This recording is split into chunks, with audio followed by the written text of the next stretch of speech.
अस्सलामुअलैकुम। मोहम्मद अज़हर सिद्दीक अपने programme maths views के साथ हाज़िर खिदमत है। मुबारक हो पूरी कौम को। और उल्टी गिनती शुरू, ये जो आप ज़हन में रखिएगा, ये आने वाले दिनों में आपके लिए कितनी खुशखबरियाँ लेके आएगा आपको अंदाज़ा नहीं है। अब मैंने और बातें कोई नहीं कर रही कि मैंने सिर्फ इन तीन चीज़ों पे जो इशू पे रखना है। आज खुद नोटिस लेने का हम सारे कहते रहे, पूरी वकला बरादरी ने कहा, और अभी ताज़ा तरीन जो खबर है, प्रोग्राम लेट भी इसलिए हुआ कि सुप्रीम कोर्ट ने आज खुद नोटिस ले लिया है जजेस वाले मामले में। ये मुतफ़िका नोटिस नहीं है, चूँकि 3 जजेस बैठते हैं सारे मामले में, और जस्टिस चीफ जस्टिस साहब ने नोटिस लेने वाले मामले में डासेंट का, लेकिन जो 2 जजेस हैं, जस्टिस सैयद मंसूर अली शाह और जस्टिस मुनीब अख्तर ने, अब 2-1 से आ गया, इसलिए हो गया, और 7 मेंबर बेंच जो है वो तश्कील दे दिया गया। जस्टिस काजी फाजिल शाह हेड कर रहे हैं, justice Syed Mansoor Ali Shah, justice Yahya Afridi, justice Jamal Khan Mandokhail, justice Athar Minallah, justice Musarrat Hilali साहिबा और जस्टिस नईम अख्तर अफ़गान। नोट कर लीजिएगा, ये इमरान खान की पहली जीत है, ये पहली जीत है। आज खुद नोटिस लेना। और दूसरी जो बात है, आपको पता है बैकग्राउंड पे चल रहा है, स्टेज पे भी मैं बैठा हुआ हूँ, लॉयर्स कन्वेंशन था आज लाहौर में और बड़ा कामयाब करना है, वेल अटेंडेड, बहुत बड़ी तादाद में और बड़ी वाइब्रेंट आवाज़ गई है। उसके बाद हम लोग GPO से निकल के GPO के गेट से लेकर जजेस गेट तक गए, वहाँ हमने तकारीर की, हमने अपना नुक्ता नज़र बयान किया। हम अदलिया की आज़ादी के लिए कर रहे हैं, इसको ज़रा पोलिटिकल एक तरफ रख छोड़ दें आप, मैं इसको मत बनाएं इसको पॉलिटिकल, लेकिन इसको अगर रियलिटीज़ पे लेकर जाएं तो हमने हक़ाइक़ पे बात की है। सदर आरिफ अलवी साहब तशरीफ़ लाए हुए थे वहाँ, वो क्या बातें हुई वो बता दें, आपको दूसरी खबर दे दें। तोशा खाना नैब, मैंने कहा था कि इसमें बरीयत है, और इसमें आज इमरान खान और बुशरा बीबी की सज़ा मुअत्तल हो गई। अब सिर्फ इद्दत वाला केस रह गया है जिसमें बुशरा बीबी साहिबा की सज़ा मुअत्तल होने वाली है, और बाकी तो सारा कुछ आपके सामने अवेलेबल है। ये केस है ही कुछ नहीं, फ्रॉड और फ्रे पर मबनी है, पॉलिटिकल इंजीनियरिंग है, सियासी इंजीनियरिंग करके ये केस बनाया गया, ये समझ लीजिएगा। और इस केस का वजूद कोई नहीं है।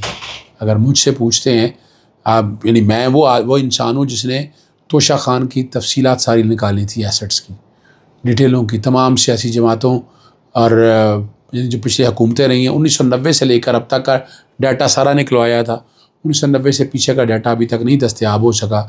हमने ये भी पूछा था कि ये किस वजह से दिया गया, वो भी सारी चीज़ें आने वाले दिनों में इंट्रा कोर्ट अपील की दरख्वास्त दी, लेकिन जिस दिन अमूमन जब यह केस लगता है तो अक्सर जजेस छुट्टी आ जाते हैं। यानी लाहौर हाई कोर्ट में 2 काम तो आम है जी, जजेस का छुट्टी चले जाना, यकीनन कोई वजह होगी, मैं ये नहीं कह रहा, लेकिन ऐसा ही होता है कि इन्हीं केसेस के अंदर। और दूसरा ये है कि फ़ैसले महफूज हो जाएँ तो सुनाए ना जाना। यानी ये वाला जो तोशा खाना का जो है ना अपील, ये लग ही नहीं रही। वो लगे ना केस यार, केस को मेरिट पे डिसाइड करें आप इस बात को। और इस पर कंटेम्प्ट फाइल की थी, उन्होंने कहा इस पर इम्प्लीमेंट कर दिया, लेकिन दूसरा हिस्सा अभी तक इम्प्लीमेंट इस पर नहीं हो सका। वो दूसरा हिस्सा इम्प्लीमेंट होना ज़रूरी है। क्या क्या था इसमें एक क्लर्क से वैल्यूएशन निकाल ली। अच्छा, वो सिर्फ क्या इमरान खान ही है, क्या बाकी लोग नहीं है जिन्होंने वैल्यूएशन सारी, जो वैल्यूएशन इमरान खान की वैल्यूएशन एक क्लर्क से निकाल के जनाब इतने का ख़रीदा है, इतने का मैं, और है कुछ नहीं।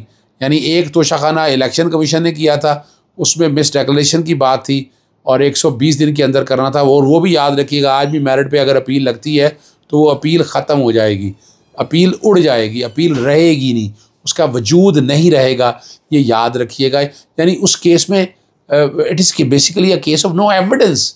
लेकिन इस्लामाबाद हाई कोर्ट ने सिर्फ सज़ा सस्पेंड की थी, कन्विक्शन छोड़ दी थी, और कन्विक्शन में मुतफरक दरख्वास्त दी थी, सुप्रीम कोर्ट में आज तक नहीं लगी। लेकिन उसको मेरिट पर सुनाएँ, रोज़ाना की बुनियाद पर लेकर आएँ तो वो केस में वो बरी हो जाएंगे। अब ये तोशा खाना में आज सज़ा सस्पेंड हो गई है, ये सबसे पहली खुशखबरी, कौम को मुबारक हो। दूसरा चलते हैं लॉयर्स कन्वेंशन की तरफ, और उसके बाद आज खुद नोटिस है। चलें पहले आज खुद नोटिस पे बात करते हैं। बैकग्राउंड पे ये चल रहा है, बेंच का नाम मैंने आपके सामने सारे बता दिए हैं कि 7 मेंबर बेंच है।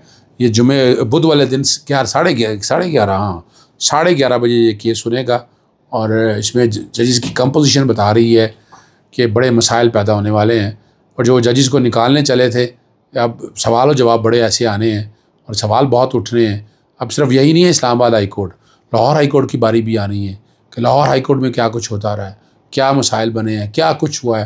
लाहौर हाई कोर्ट में भी आने वाले दिनों में आप चीज़ें देखेंगे, वहाँ से बड़ी वजाहत के साथ चीज़ें आपके साथ सामने आएंगी। तो ये आज खुद नोटिस बहुत बड़ी अचीवमेंट है। मुबारक हो वकला बरादरी को। आज कन्वेंशन के बाद हुआ ये कन्वेंशन लिया, रिपोर्ट यहाँ सारी गई कि कितने वकील थे, टीवी चैनल्स पे चलता रहा, सोशल मीडिया ने भरपूर ये कन्वेंशन चलाया और सदर आरफ अली तशरीफ़ लाए थे, सरदार लतीफ़ खोसा साहब थे, हामिद खान साहब थे, ILF की क़यादत थी और बहुत से और वकला थे जिन्होंने इस मौके पर ख़िताब किया। और अदलिया की आज़ादी, ख़ुद मुख्तारी के ऊपर कि इस पर कोई कम्प्रोमाइज़ नहीं होगा, कोई सवाल ही पैदा नहीं होता, और फ़ैसले आज़ाद और आज़ाद मनस जजेस चाहिए जो आज़ादाना फ़ैसले कर सकें, इस तरह के प्रेशर ना ले सकें। तो ये इस कॉन्टेक्स्ट में अगर आप देखें तो ये एक बहुत बड़ी अचीवमेंट है। तीसरी जो बात है साथ ही जिसमें पूरी कौम को मुबारक है वो है अज़ खुद नोटिस जब ले लिया है, साथ ही उसको उस जुडिशल कमीशन का क्या बनेगा जो पाकिस्तान कमीशन इंक्वायरी एक्ट 2017 के तहत बनाया गया। मैंने अपनी सोशल मीडिया टीम को कहा है कि वो बात चला दे जिसमें मैंने कहा था कि तसद्दुक़ हुसैन जिलानी इससे ख़ुद पीछे हट जाए। और तसद्दुक़ हुसैन जिलानी कमज़ोर आदमी है और अप्रोच हो जाते हैं इजीली, ये तो मुझे पता है इस बात का, इजीली अप्रोच हो जाते हैं। मेरे पास बहुत से ऐसे केसेस की तफसीलात मौजूद है। तसद्दुक़ हुसैन जिलानी बुनियादी तौर पर वो आदमी है कि जिसने नवाज शरीफ की जो 13 साजिश केसें की, कोई 8000 दिन की डिले कंडोन की थी, वो बेंच हेड कर रहे थे। फिर उसके अलावा नाहली के केसेस भी इनके सुने थे। ये भी हमें और ये देखिए, मैं कुछ चूँकि लॉज मूवमेंट का हिस्सा था, मुझे बहुत सी पता है।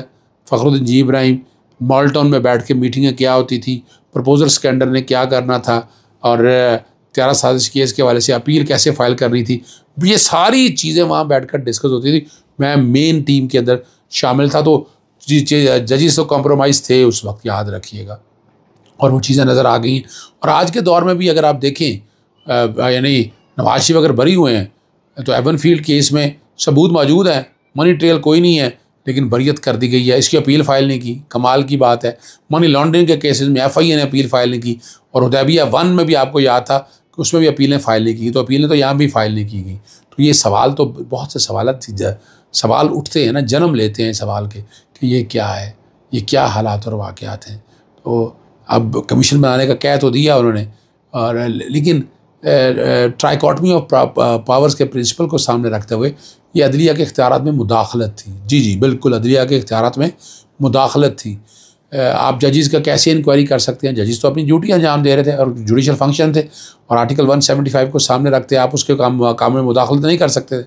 और जो कि शौकत सिद्दीकी के केस में आपने ख़ुद उनको बहाल करके रास्ता ख़ुद दे दिया, और अब क्या तो लिया आपने उस वक्त जब, और वो तकरीर नहीं करनी चाहिए थी, मिसकंडक्ट में तो अपनी जगह पर आता है, लेकिन जो बातें अब रिकॉर्ड के ऊपर आ चुकी हुई थी, अब वो फैसला आने के बाद वो चीज़ें खुल के सामने आ गई।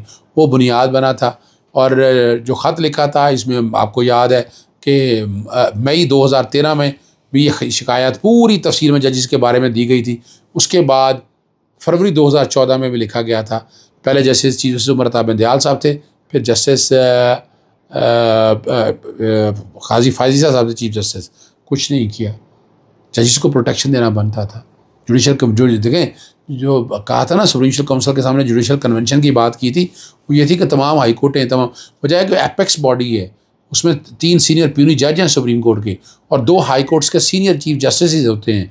तो कंपोजिशन ऐसी है, और आर्टिकल 209 सब आर्टिकल 8 के तहत कोड ऑफ कंडक्ट के, जजेस के कोड ऑफ कंडक्ट के हवाले, जजेस को प्रोटेक्शन नहीं देनी तो किसने देनी है, कौन करेगा, और सारे मामला को लेकर चलेगा। तो ये तो इस कॉन्टेक्स्ट में ज़रूरी है कि आपको पूरी प्रोटेक्शन देनी है, लेकिन आप प्रोटेक्शन दे नहीं पाए। हमारी अदलिया जजेस को प्रोटेक्शन, लाहौर हाई कोर्ट के हवाले से मैं भी कई लंबी कहानी है, मैं कई दफ़ा जिक्र कर चुका हूँ। आज मैं पेश हुआ हूँ जनाब जस्टिस अली बाकर नजफी के DB में, क्या आपके पास फैसले महफूज पड़े हैं, फैसले सुना दें। वो फैसले नहीं अभी तक सुनाया, वो बेंच टूट भी गया, यानी जो पुराना बेंच था वो बेंच टूट गया था, और लेकिन उसके बाद फैसला अगर सुना दिया तो सुनाए, ताकि 215 पार्टी से सिंबल लेने वाला मामला है, मखसूस नशिस्तों वाला मामला है, वो सारे अपने मंतकी अंजाम की तरह जाएँ। तो ये आज कौम के लिए बहुत बड़ी खुशखबरी है, छोटी खुशखबरी नहीं है। इब्तदा है, उल्टी गंगा उल्टी गिनती शुरू हो चुकी हुई है। और अब आने वाले दिनों में आप इंशाल्लाह इमरान, मैं एक बात और करता चलूँ, इंतकामी सियासत याद रखिएगा इमरान खान ही करेगा। अब इन सियासी जमातों को चाहिए इमरान खान पाकिस्तान तहरीक इंसाफ का मैंडेट तस्लीम करें और छोड़ें गवर्नमेंट शवंड और कहें ये मैंडेट इनका है, ये सीटें इनकी हैं, दें वापस सीटें इनको और पाकिस्तान फिर आगे देखें कैसे जाता है। इजाज़त चाहता हूँ। अस्सलाम वालेकुम, अल्लाह हाफ़िज़। पाकिस्तान जिंदाबाद।